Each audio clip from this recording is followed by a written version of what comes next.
다 같이 기도하겠습니다.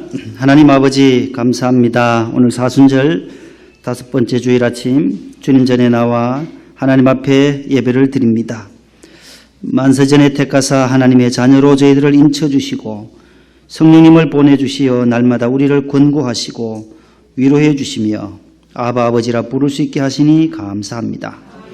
오늘도 부족한 저희들의 예배를 흠량하시고 하늘의 신령한 영적 은혜와 땅의 기름진 복으로 가득가득 채워 주옵소서. 구름기둥 불기둥으로 선민 이스라엘을 인도하신 하나님 아버지, 저희들의 나그네 인생길에도 친히 지팡이와 막대기가 되어 주옵소서. 말씀 가운데 성령님 임재하시는 예배 되게 하시옵고 마음의 근심, 걱정, 염려 모두 떨쳐버리게 하옵소서. 주님의 기적과 능력과 평안과 형통함을 경험케 하옵소서. 평창 패럴림픽에도 은혜를 주시어 오늘 폐막식까지 잘 마무리하게 하시고 남북 정상회담과 북미 회담에도 주님 친히 간섭하여 주시사 하나님만이 역사의 주관자 되심을 온 천하에 밝히 드러나게 하옵소서. 오늘 기도하시고 성경 봉독해 주시고 귀한 찬양으로 영광 돌리는 살롬 찬양대 위에 늘 항상 같이 하사 지휘자와 반주자와 온 대원들이 한마음 한뜻으로 주의 성호를 늘 찬송하게 하옵소서. 십자가에서 우리 죄를 사해 주신 우리 구주 예수님의 이름으로 기도드리옵나이다. 아멘. 우리 사순절 5번째 주일인데 우리 험한 십자가 능력 있네 우리 복음성가 한 곡 부르겠습니다. 우리 사순절 복음성가인데 앞에 가사가 나올 것 같아요. 지난 주일에 준비했는데 안 나오면은 못하게 돼요. 가사가 나오네요.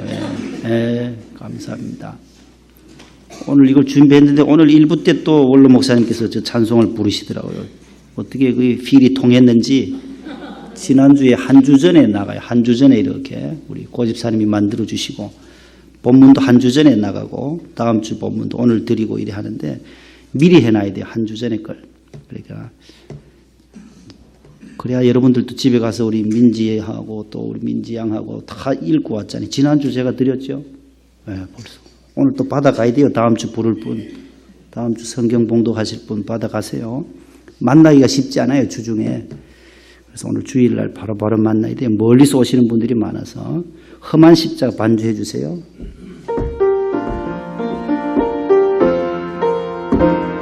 목적도 없이 나는 방황했네. 소망도 없이 살았네. 그때에 못자국 난 그 손길 나에게 새 생명 주셨네. 험한 십자가에 능력 있네. 십자가에 능력 있네. 거기서 나의 삶이 변했네. 찬양하리 주 이름 영원히. 주의 십자가 능력 있네. 아멘. 나는 믿네 갈보리 언덕 십자가. 나는 믿네 그 누가 뭐라 해도 이 세상 다 지나고 끝날이 와도 험한 십자가 붙들겠네. 한 번 더요. 목적도 없이 나는 방황했네. 소망도 없이 살았네. 그때에 못자국 난 그 손길이 나에게 새 생명 주셨네. 험한 십자가의 능력 있네. 거기서 나의 삶이 변했네. 거기서 나의 삶이 변했네. 찬양하리 주 이름, 찬양하리 주 이름. 영원히 주의 십자가 능력 있네. 주의 십자가 능력 있네. 나는 믿네 갈보리 언덕 십자가. 나는 믿네 갈보리 언덕 십자가. 나는 믿네 그 누가 뭐라 해도 이 세상 다 지나고 끝날이 와도 험한 십자가 붙들게. 나는 믿네 갈보리 언덕 십자가. 나는 믿네 갈보리 언덕 십자가. 나는 믿네 그 누가 뭐라 해도 이 세상 다 지나고 끝날이 와도 험한 십자가 붙들겠네. 험한 십자가 붙들겠네. 험한 십자가 붙들겠네.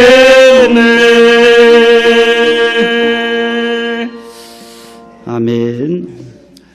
우리의 인생 끝날까지 주님의 십자가 꼭 붙드시는 여러분들 되시기를 축복합니다. 사순절 기간인데 주님의 십자가를 묵상하는 절기입니다. 또 주님처럼 우리가 희생하고 또 헌신하고 섬겨야 할 그런 의무도 있습니다. 오늘 본문을 가지고 강도 만난 사람의 이웃, 그 제목이 나오나요? 한번 같이 합시다. 시작. 강도 만난 사람의 이웃. 한 번 더요. 오늘 그 본문은 아주 유명한 예수님의 비유 가운데 한 비유입니다. 선한 사마리아 사람의 비유입니다. 어떤 율법 교사가 예수님께 나와서 물어요. 내가 무엇을 하여야, 어떻게 해야 영생을 얻을 수 있습니까, 예수님? 그때 물었을 때 예수님은 이렇게 대답하세요. 율법에 무엇이라고 기록되어 있는지 너가 알지 않느냐? 네, 알지요. 율법학자니까 율법학자답게 대답을 해요. 율법학자들은 율법만 연구하니까 율법에 613가지 항목이 있잖아요. 하라, 긍정명령 율법과 248개, 그 다음에 365개의 하지 말라, 살인하지 말라, 간음하지 말라, 도둑질하지 말라, 뭐 하지 말라, 부정명령이 365개. 1년이 365일이니까 그렇게 365개.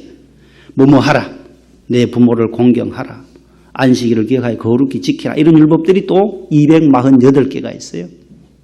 그래도 합치면 613개의 구약의 율법의 조항들이 있는데 그걸 다 연구해서 하나로 딱 압축하니까 그 다음에 뭐라고 기록되어 있느냐 물으니까 율법학자가 연구를 많이 했으니 알잖아요. 내 마음을 다하고 힘을 다하고 뜻을 다하고 성품을 다해서 주 너의 하나님을 사랑하라고 기록되어 있습니다. 그리고 또 내 이웃을 내 몸처럼 사랑하라는 것입니다. 그렇게 똑똑하게 예수님 앞에 대답을 하는 거예요. 잘 대답했어요. 맞다. 너 어떻게 그렇게 잘 아느냐? 예수님이 칭찬하시는 거예요.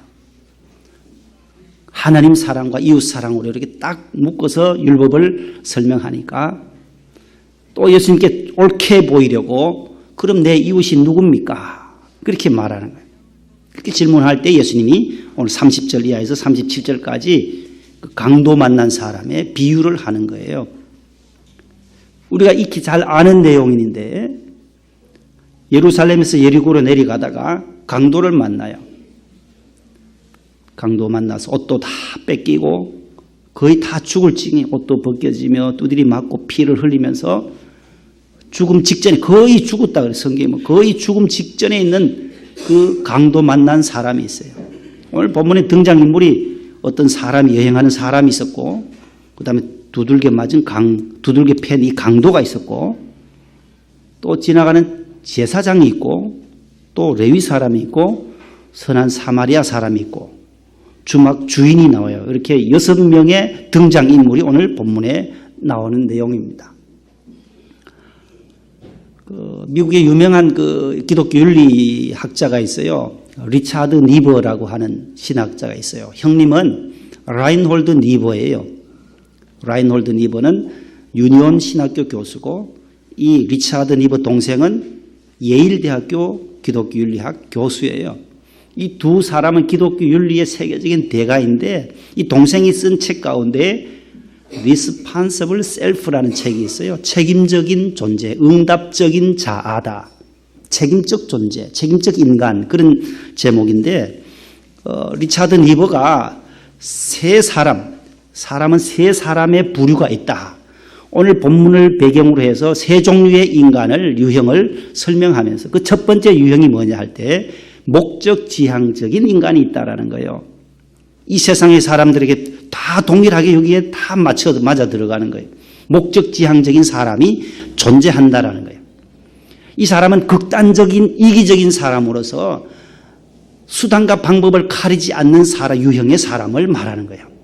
오늘 본문에 나오는 강도와 같은 사람이 목적 지향적인 사람이다. 그렇게 말해요.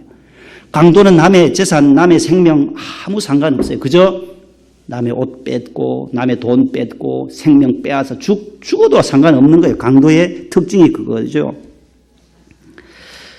자기 살기 위해서 자기가 원하는 목적을 달성하기 위해서는 수단과 방법을 가리지 않는 극단적인 이기적인 유형의 사람이 있다.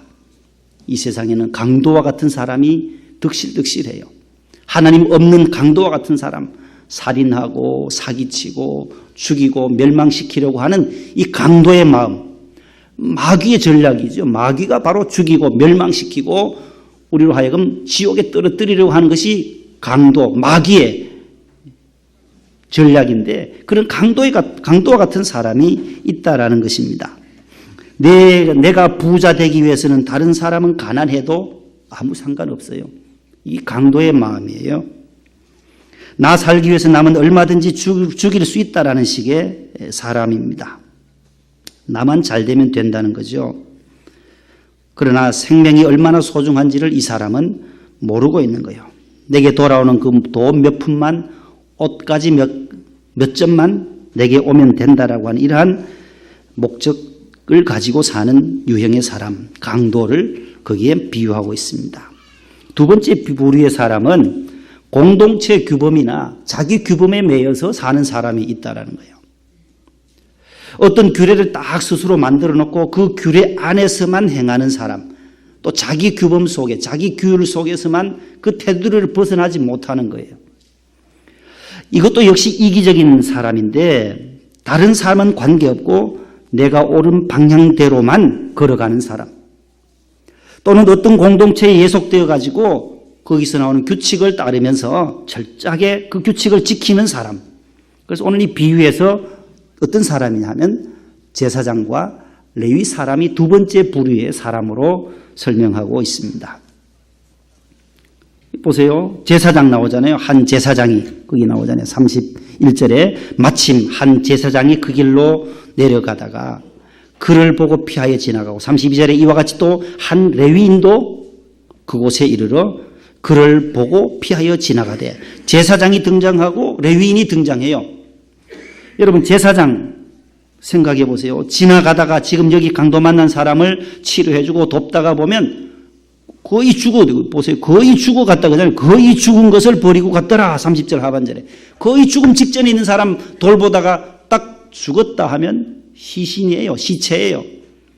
제사장은 부정한 것, 정결한 예식을 해야 할 제사장인데 나는 이 사람 만지다가 이 사람 죽으면 시체를 만진 것이 되니까 부정해서 나는 제사를 드리는 것이 우선이지 이 사람 죽고 사는 것은 나와 관계없다라고 생각하는 사람이 이 제사장의 삶이다라는 거죠.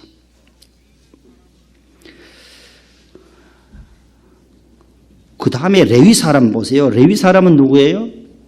성전에서 봉사하는 직분을 가진 사람이에요. 레위 사람.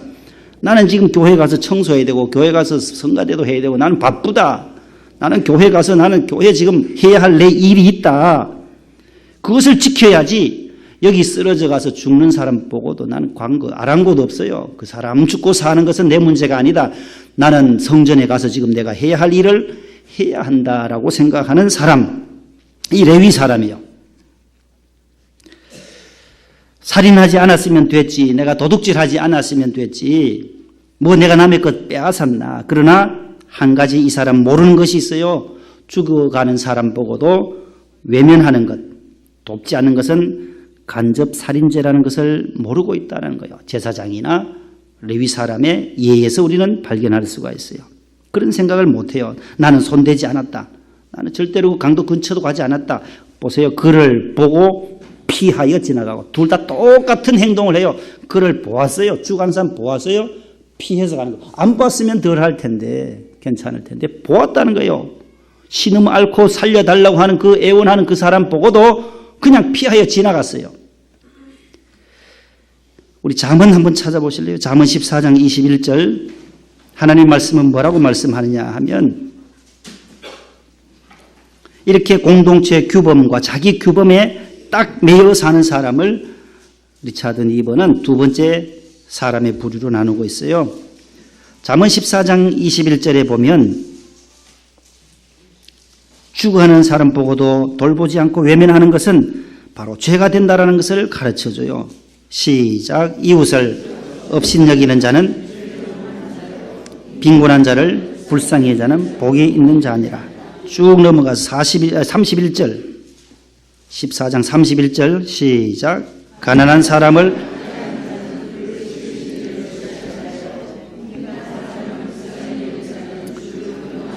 아멘. 여기 보세요. 가난하고 어려움에 처한 자를 업신여기고 학대하고 돌보지 않은 것은 그를 지으신 자, 그 사람도 하나님이 지으셨는데 그를 지으신 창조주를 멸시하는 자요. 궁핍한 사람을 불쌍히 여기는 자는 하나님을 공경하는 자다. 세 번째 부류의 사람은 어떤 사람이냐? 피하여 지나가지 않아서 보고 피하여 지나가지 않은 사람이 나와요. 그거 보세요. 33절 보세요. 이 사람은 어떻게 하는지. 어떤 사마리아 사람은 여행하는 중에 거기 이르러 그를 보고 어떻게 해요?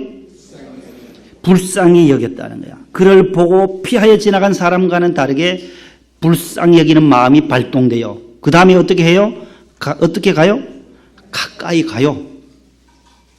가까이 근접해요. 가서 상황을 다 살펴요. 가까이 가서 기름과 포도주를 그의 상처에 부으면서 싸매어줘요.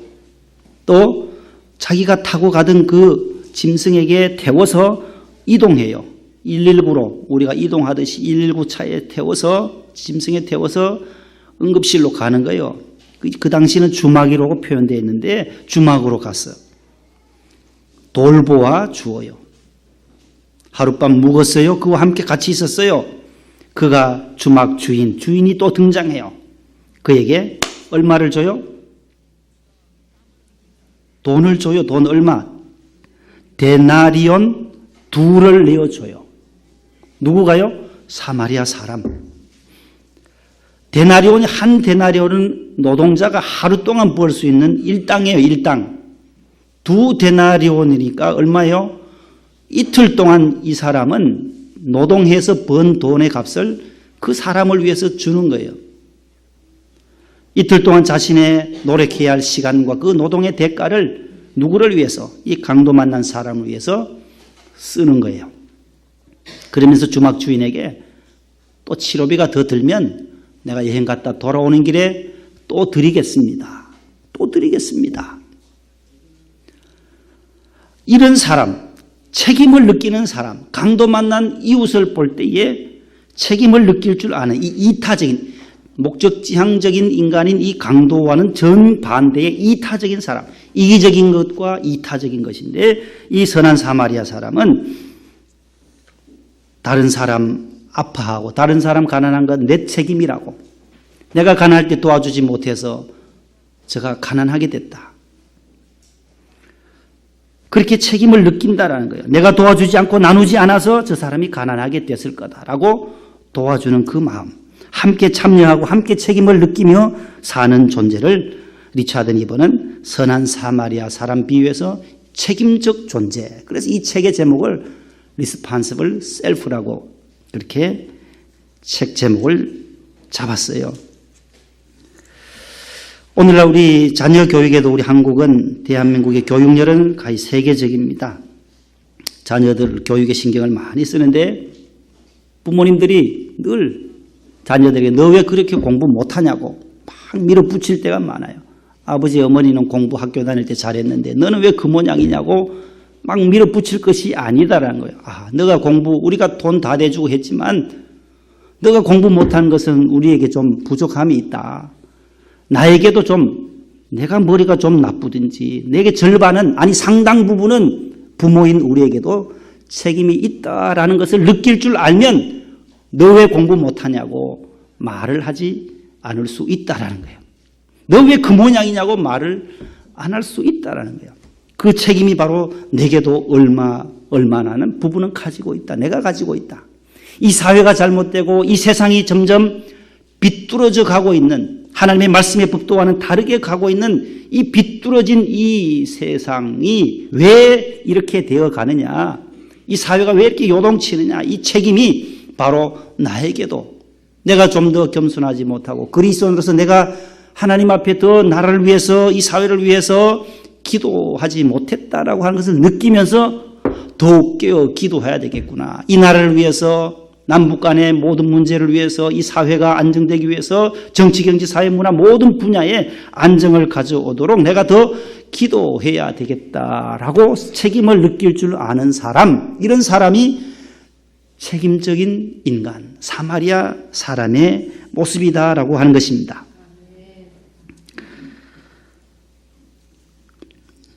영생을 어떻게 하면 얻겠습니까? 라고 할 때 율법사가 하나님 사랑과 이웃 사랑입니다. 너의 대답이 옳다. 너도 가서 이를 행하라고 말했으면서요. 그러면 영원히 살리라. 너도 가서 행하라. 그러면 산다. 영생한다 했는데 여기서 우리는 아주 참 의문점에 부딪히게 되는데 믿음으로 구원 얻는데 믿음으로 영생 얻는데 오늘 예수님은 가서 너도 너가 알고 있는 그 바를 행하라고 했어요. 하나님 사랑, 이웃 사랑이 가장 큰 계명인데 영생 얻는 비결인데 가서 행하라. 믿음이냐 행함이냐. 믿음으로 영생 얻느냐 행함으로 얻느냐. 이 두 개가 부딪히게 되는 거예요. 성경은 믿음으로 구원 얻어요. 로마서 1장 17절 말씀에 보면은 하나님의 의가 나타나서 믿음으로 믿음에 이르게 하나니 기록된 바 오직 의인은 무엇으로 살리라? 믿음으로 말미암아 살리라. 오직 의인은 믿음으로 말미암아 살아요. 믿음으로 말미암아 구원을 얻어요. 그런데 행함 없는 믿음은 어떤 믿음이라 그래요? 성경에 또요? 죽은 믿음입니다. 야고보서 2장 17절에 이와 같이 행함이 없는 믿음은 그 자체가 죽은 것이라. 26절에 영혼 없는 몸이 죽은 것 같이 행함이 없는 믿음은 죽은 것이니라. 17절과 26절에 두 번이나 딱 예수님이 말씀하신 믿음으로 구원 얻는 것과 이 야고보가 말하는 행함 없는 것, 이 두 가지가 상치되는 것, 배치된 것 같지만 믿음이라고 하는 것, 믿음으로가 구원을 받아요. 믿음으로 구원받아요. 예수 그리스도의 십자가 부활을 믿는 그 믿음으로, 예수님이 나의 구세주이심을 믿는 그 믿음으로 구원을 받아요. 그 믿음으로 구원받는 그 믿음 속에는 행동이 포함되어져 있는 믿음이다. 그 말씀이에요. 행함이 있는 믿음이라야 구원받고 영생을 누린다라는 거예요. 그래서 예수님의 이 십자가를 보면 두 개. 위로 하나님을 사랑해야 하고 십자가 또 평행이 있어요. 옆으로. 횡적으로는 하나님을 사랑하는 그 마음으로 내 이웃을, 옆에 있는 분들을, 주변에 있는 분들을, 강도 맞는 사람들을 돕는 마음이 우리에게 있어야 하는데 그 마음은 불쌍히 여기는 마음이 동반될 때 가능한 거예요. 이 마음은 누가 주시느냐? 불쌍히 여긴다라는 말은 이 스플랑크라는 이 헬라어 단어는 심장이라는 뜻이에요. 심장이 아파오는 거예요. 이 내장이 오장육부가 아파오는 거예요. 여러분, 사랑하는 사람이 몸져 누워 있거나 사랑하는 자녀가 또 병에 걸려 있거나 암에 걸려 있거나 하면, 사랑하는 아내가 사랑하는 남편이 아프다 하면 어때요? 어디부터 아파요? 이 내장부터 아픈 거예요. 그 마음이 불쌍히 여긴다. 예수님은 항상 가난한 자들, 어려운 자들, 병든 자들 볼 때 불쌍히 여겨 가까이 가셔서 진흙을 이겨서 실로암 못에 가서 씻으라, 38년 된 병자를 고치시고, 그렇게 불쌍히 여긴다는 거예요. 중풍병자를 고칠 때도 불쌍히 여기사 내 믿음대로 될지어다. 불쌍히 여기는 마음이 바로 예수님의 마음인 줄로 믿으시기를 바랍니다. 이 마음은 누구에게나 안 줘요. 강도와 같은 마음은 없어요. 강도 같은 그런 마음 속에는 이 불쌍히 여기는 마음이 없다라는 거예요.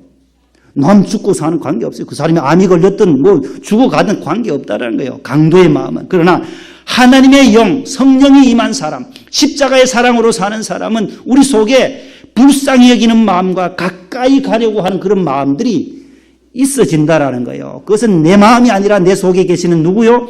성령님의 역사라는 거예요. 누구나 흉내 낼 수 있는 것이 아니다라는 거예요. 우리 안에 계시는 성령님께서 권고하시고 위로하셔서 이 성령이 나로 하여금 그 사람을 도울 수 있도록 돕는 것이지, 내가 내 돈으로, 내 건강으로, 내 배운 지식으로 돕는 게 아니다라는 거죠. 하나님이 주신 것으로 불쌍히 여기는 마음이 귀하다라는 거예요. 십자가를 3개를 가지고 나왔어요. 십자가를 한번 보세요.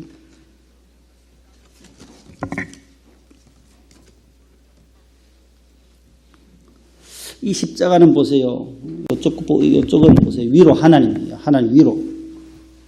이 십자가에 있어요. 나와 이 하나님과의 이 일직선상, 하나님 사랑. 그 다음에 횡적인 이웃 사랑의 십자가가 있어요. 십자가는 항상 이 플러스예요. 플러스. 하나님과의 관계는 나는 좋다라고 생각하는 사람입니다. 나는 하나님과 늘 친밀한 교제를 가집니다 하는데, 강도와 같이, 레위인과 같이, 제사장과 같이 이웃 간의 십자가는 이 얄팍한, 얇은 사람들이 있어요. 이런 유형의 사람이 있고, 이웃과의 관계는 참 좋아요. 이웃 사람들 잘 돌보지만 하나님을 믿는 하나님과의 관계는, 교회가 예배 드리는 것은 별로, 오늘은 뭐 어디 골프 치러 가고 낚시 친구하고 낚시 고기 잡으러 가는 것은 이건 아주 잘해요. 튼튼하잖아요. 아주 십자가. 그러나 이건 또 얇아요. 하나님과는 거리가 또 얇아요. 이런 십자가도 문제고, 잘 봐야 되죠. 엉뚱을 놓으면 안 되잖아요. 이런 십자가도 문제고. 어떻게 돼요? 앞뒤가 아래 위로 좌우로 어떻게 해요? 가득 차여가. 하나님 사랑하는 그 마음으로 수평적 차원에서 이웃과의 관계도 잘 유지하는. 그래서 오늘 율법사에게 질문했던 것이, 율법사가 대답하잖아요. 하나님을 마음을 다하고 뜻을 다하고 성품을 다하고 힘을 다해서 하나님을 사랑하고, 그 다음에 또 내 이웃을 내 몸과 같이, 내 자신과 같이 사랑하고, 하나님을 사랑하는 그 사랑의 무게와 그 사랑의 힘 그대로 이웃도 똑같이 사랑하라는 거예요.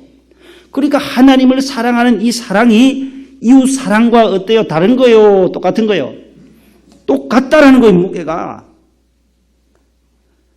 그러면 이웃을 사랑하지 않는 사람은 하나님을 사랑한다라고 할 수 없다라는 거예요.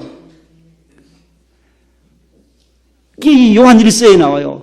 보는 바 형제, 눈에 보이는 바 형제의 아픔과 그 괴로움을 보고 돌보지 않은 사람이 어찌 눈에 보이지 아니하는 그 하나님, 영적인 하나님을 사랑한다는 말은 거짓말하는 자니라. 그렇게 말씀하고 있어요. 요한 1서에. 그러니까 이 두 십자가, 하나님을 사랑하는 그 마음으로 이웃을 대할 때도, 구역 식구들을 대할 때도, 권사님을, 집사님을 대할 때도 똑같은 한 영혼으로, 한 인격체로 똑같이 보아야 한다는 거예요. 누구를 보더라도. 이제 그러면 묻습니다, 여러분. 하나님은 가난한 자와 부한 자가 있어요. 약한 자와 건강한 사람이 있어요. 약자와 장애인이 있어요. 누구 편에 들겠어요, 하나님이? 누구를 더 사랑하실까요? 부자와 가난한 자, 약한 자와 장애인들, 건강한 사람이 있을 때 하나님은 누구를 더 사랑하실 것 같아요? 약한 자. 또요. 하나님 누구를 더 사랑하시겠어요? 예, 둘 다 사랑하신다. 이게 정답이에요. 하나님은 가난한 자도 사랑하실 뿐만 아니라 부자들도 사랑하시는 거예요. 똑같이 사랑해요. 약한 사람들만 뿐만 아니라 건강한 사람도 하나님은 똑같이 사랑해요. 다 죄인이니까 다 죄인이잖아요. 건강하든 몸이 약 불편하든 장애인이든 비장애인이든 하나님은 똑같이 보시는 거예요. 오늘 평창 패럴림픽 장애인 올림픽이 오늘 폐막이 되는데 지난주에 제가 설교했던 그 신이현 선수가 2006년에 대학 졸업식 앞두고 두 다리를 잘랐잖아요. 지난주에 제가 설교할 때 5등으로 들어왔다고 했는데 이번 주에는 금메달을 땄대요. 금메달을. 바이애슬론에서는 사격도 해야 되고 썰매도 타야 되니까 스키도 타야 되니까 사격에서 잘 못해서 5위를 했지만 어제는 그저 그냥 우리 시골에서 타는 시계도 있잖아요. 시계도. 양쪽에 잡고 시계도 타는 거예요. 그냥 눈 위에.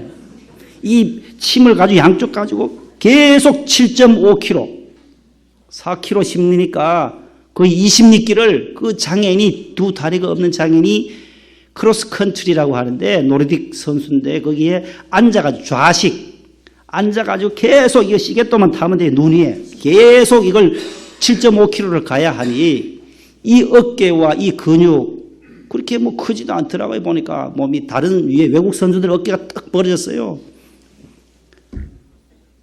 공주에서 밤 농사하는 부모님 밑에서 농사 짓던 이 친구 부모님의 그 농사꾼의 아들인데 그때 나를 죽이지 왜 살렸냐고 어머님한테 항의하던 그 아들이 어머니의 그 한마디 두 다리 없이도 행복하게 살 수 있다. 이현아 두 다리 없어도 행복하게 살 수 있다. 어머니의 이 격려 한마디 그것으로 일어나는 거예요. 그것으로 일어나서 우리 대한민국 역사상 장애인 올림픽 나가서 첫 금메달을 이 신의현 선수가 획득한 거예요.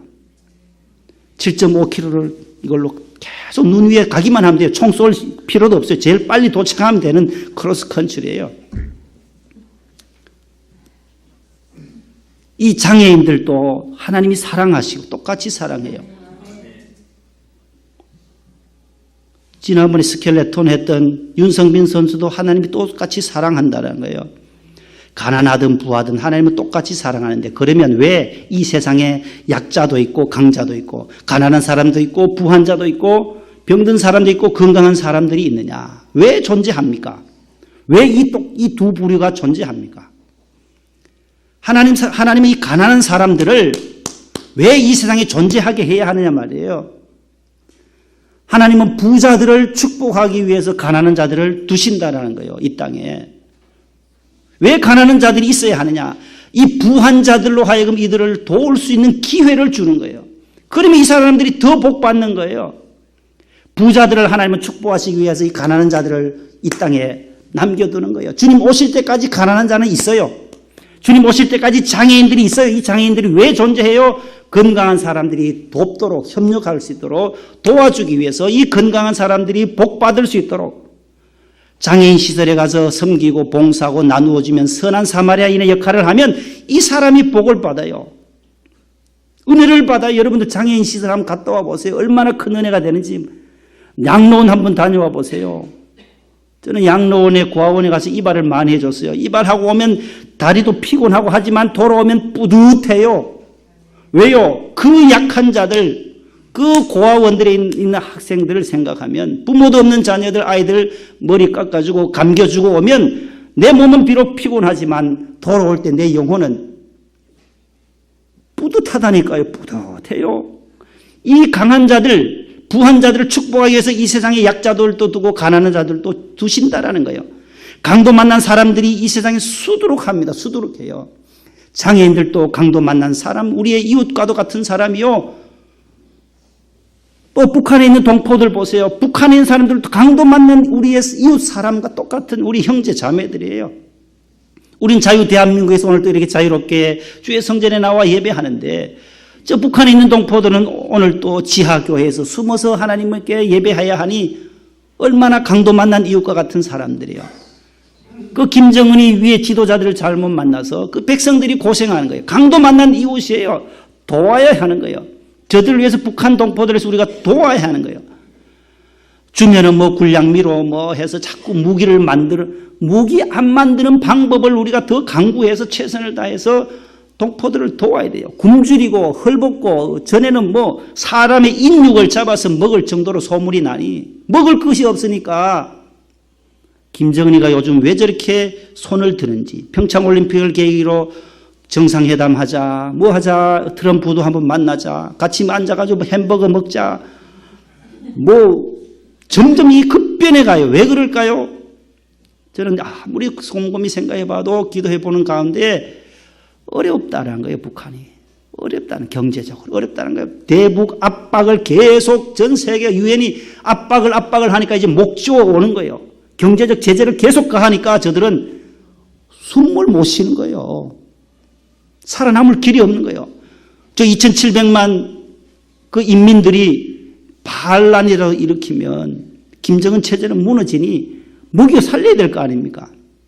그러니까 큰 딜이 아니겠냐. 빅 딜을 트럼프를 만나도 뭐 해달라. 그러나 우리는 비핵화가 우선이다. 우리 문 대통령 비핵화 우선에 한번 문제를 초점을 맞춰서 정상회담 하겠다. 경제는 나중이다.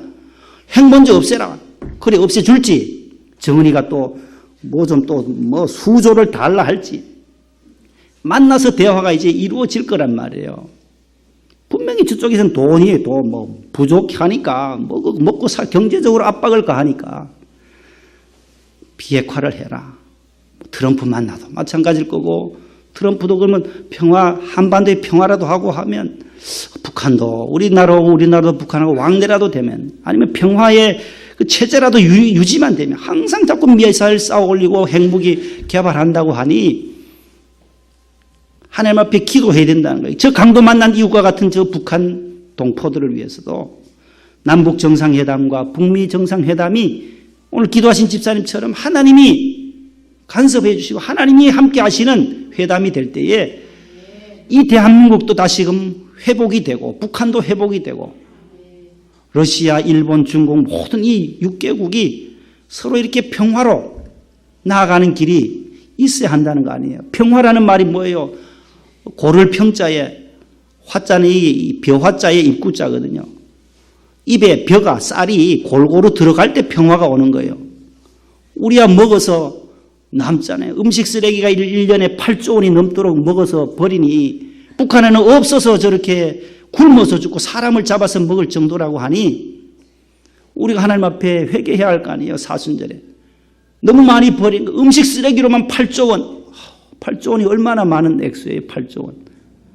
외국 사람들은 먹고 남으면 다 싸가지고 집에 간다고 하는데 우린 조금 적게 먹고 또 먹을 많지 먹고 또 이렇게 덜어 먹고 알맞게 먹는 그런 마음들이 별로 없어서 자꾸 버린 기치 너무 많아요. 간소하게 하되 우리가 먹을 많지 먹고 남기지 않고 그 다 음식물 쓰레기로 나가니 하나님 보실 때 어떡하겠어요? 내가 복을 줬는데 너 대한민국 너희들 왜 이렇게 사치하고 낭비하며 사냐? 도와야 할 곳이 많은데 너희들 좀 더 절제하고 경건해야 되지 않냐? 우리 주님이 오늘 사순절을 맞이해서 십자가에서 못 박히시기 전 다음 주일은 이제 종료주일인데 사순절에 우리의 주변에 도울 사람들이 없나? 강도 만난 사람이 없나? 그런 마음들을 우리는 늘 가져야 되는 거예요.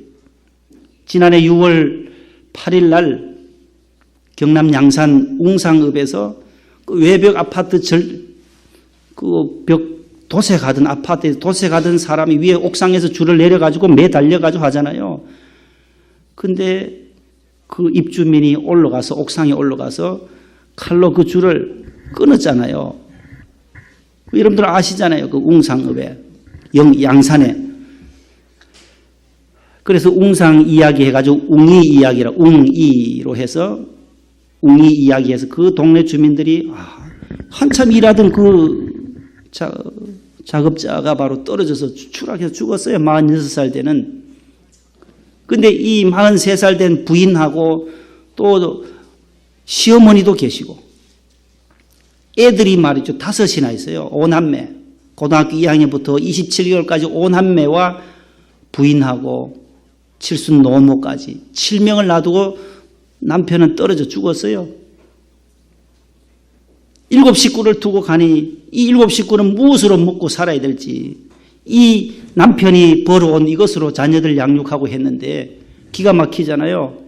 그래서 아파트 주민들이 모이기 시작했어요. 모여서 이 가정 너무 안 됐지 않냐. 7 식구를 어떻게 우리가 좀 돕자 해서 웅이 이야기라고 해서 인터넷에서 막 만들어가지고 이 가정을 유가족들을 위로해 주세요 하면서 했는데 그 아파트 주민들이 하나같이 거의 3천여 명이 전국에서 3천여 명이 모았어요.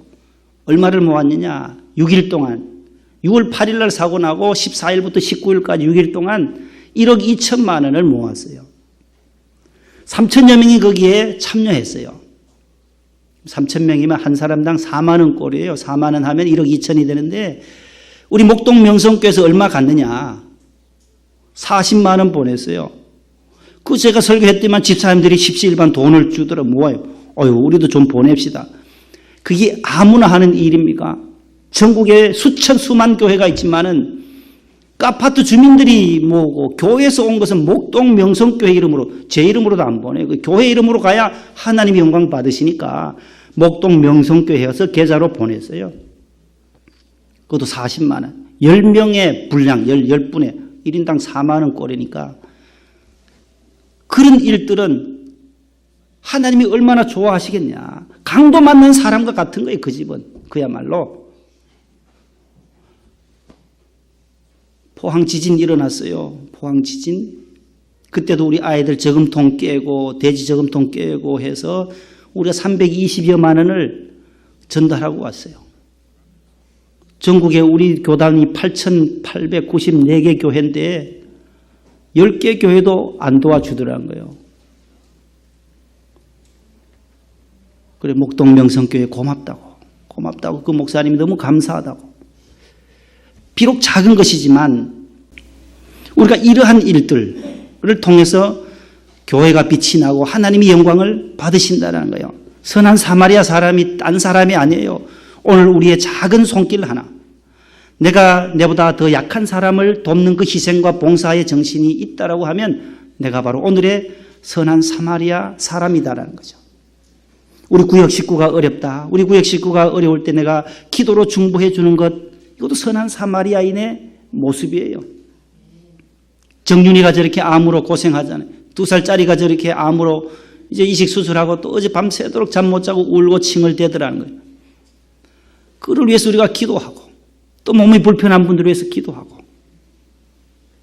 지난주에는 김광현이라는 89년생인데 여기 기도하러 왔더라고요. 낮에. 그리고 우리 장현길 집사님이 기도하는데 본당에 넣어드렸대요. 온 주변에 낮에 돌아다니 봐도 문 다 걸어 잠가놓고 교회 본당을 못 들어오게 한대요. 낮에는. 집은 여기 양강초등학교 근처인데 은혜교회 그 옆에 가봐도 그 큰 교회 가도 문 다 걸어 잠그고 못 들어오게 하고. 낮에는 도둑놈 올까 봐 교회마다 다 이렇게 잠궈놓으니까 기도를 못 한다는 거예요. 그래서 여기 왔어요. 그 형제가. 기도하고. 제가 없을 때 그래요. 장인 집사님이 핸드폰 번호랑 이름하고 적어놨더라고요. 생년월일만. 주소도 없고 해서. 그래서 제가 전화를 걸어봤어요. 어떻게 된 거냐고. 어떻게 이곳까지 와 기도했냐고. 그래 다 돌아다녀 봐도 문이 다 잠겼고 해서 여기 오니까 문이 열렸습니다. 그래서 제가 어머니 위해서 기도하러 왔다는 거예요. 어머니가 왜 그러냐고. 어머니가 지금 혈액암으로 다 완치를 받았는데 이게 또 전이 되어서 폐섬유종으로 지금 임종 직전이라는 거예요. 그래서 마스크 끼고 이대 목동병원 중환자실에 있습니다. 그래서 핸드폰 이래 보니까 번호를 찍어 놨었거든요. 그래 카카오 뜨는데 보니까 엄마 힘내요. 거기에 글씨가 있잖아요. 자기 얼굴 나오고 이런 거. 어머니 힘내요. 밑에는 아들이 기도할게요. 할게도 깨자를 참깨 할 때 깨자를 써놨더라고요. 그래서 식당에 어디 근무한대요. 저 신목 초등학교 앞에 식당에 고깃집에 근무하는데 이제 그만두고 어머니 간병한다고. 57살이에요. 어머님이 57인데 이렇게 보내려고 하니 마음이 너무 아프다는 거야. 이 아들이 둘째 아들인데. 그래서 기도하러 왔다. 마지막 하나님 좀 살려달라고 하나님 앞에 기도하러 왔다는 거예요. 참 마음이 갸륵하다 해서 지난 수요일 날 가봤어요. 등록도 하지 않았지만 그래도 이까지 기도하러 온 친구니까 앞으로 또 교회 안 나오겠나. 예수 잘 안 믿겠나. 어머니 믿음 생활을 했냐니까 예전에는 좀 다녔대요. 예전에 좀 다녔는데 몸이 저리 아프고 나서부터 못 갔다. 57이고 성함은 하니까 이정숙, 우리 권사님하고 이름이 같아요. 보니까 이정숙 성도님인데 가보니까 중환자실에 뭐 혼수 상태요. 의식도 없고 눈도 그냥 감고 그냥 호흡기에 의해서 숨만 쉬고 계셔요. 그래서 아들과 함께 둘이 들어가서 기도해주고 나왔는데 계속 기도해 달래요. 우리 주변에 이러한 강도 만난 사람과 같은 어려움에 있는 분들이 얼마나 많은지 몰라요. 내게 건강 주시고 내게 물질 주신 것, 저들을 위해서 희생하고 봉사할 수 있는 것. 우리 교회가 장학사업을 통해서도 우리가 여러 가지 선교하는 일을 통해서도 강도 만난 사람들을 구원해내고 저들을 도와주는 일, 이것이 바로 오늘의 교회의 사명이다라는 거죠. 여러분들도 사순절 기간에 비록 작은 것이지만 직장에 동료들이 어려운 사람이 있을 때 커피 한 잔 사서 대접해 줄 수 있는 그 마음, 넓은 마음, 주님의 사랑의 마음, 십자가의 마음, 용서의 마음을 가지고 학원에서, 학교에서, 직장에서, 이 사회에서 한 주간 사순절을 의미 있게 보낼 수 있기를 바랍니다. 하나님 감사합니다. 감사합니다. 하나님께서 저희들을 사랑해 주시고 자녀 삼아 주셔서 감사합니다. 우리 모두 선한 사마리아의 길을 걸어갈 수 있도록 복을 주시옵소서. 우리 주변에 어려운 분들이 참 많습니다. 하나님께서 우리로 하여금 저들을 도울 때에 하나님께서는 더 많은 것으로 축복해 주실 줄로 믿습니다. 예수님 이름으로 기도하옵나이다. 아멘.